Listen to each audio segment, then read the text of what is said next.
एक समय की बात है।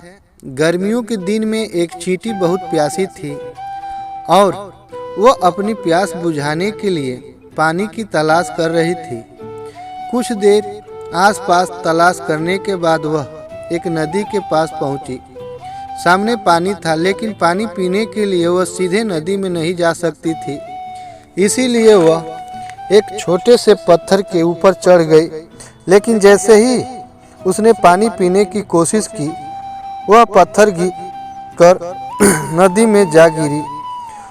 उसी नदी में किनारे एक पेड़ था, जिसकी टहनी पर एक कबूतर बैठा था।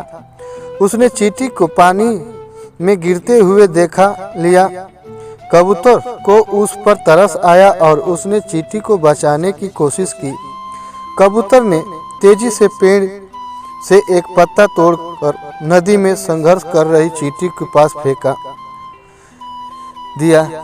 चींटी उस पत्ते के पास पहुंची और उस पत्ते में चढ़ गई। थोड़ी देर बाद पत्ता तैरता हुआ नदी किनारे सूखे आ गया। चींटी ने पत्ते में से छलांग लगाई और नीचे उतर गई।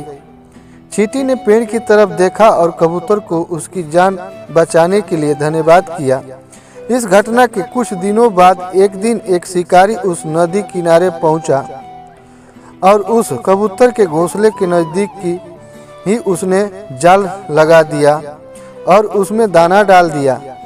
वह थोड़ी ही दूर जाकर छुप गया और उम्मीद करने लगा कि वह कबूतर को पकड़ लेगा। कबूतर ने जैसे ही जमीन में दाना देखा, वह उसे खाने के लिए नीचे आया और शिकारी के जाल में फंस गया।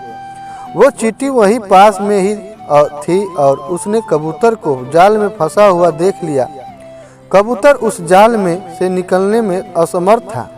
शिकारी ने कबूतर का जाल पकड़ा और चलने लगा।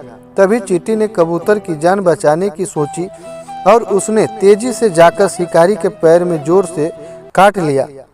तेज दर्द के कारण शिकारी ने उस जाल को छोड़ दिया और अपने पैर को देखने लगा। कबूतर को जाल से निकलने का यह मौका मिल गया और वह तेजी से जाल से निकलकर उड़ गया। चींटी और घमंडी हाथी कर भला हो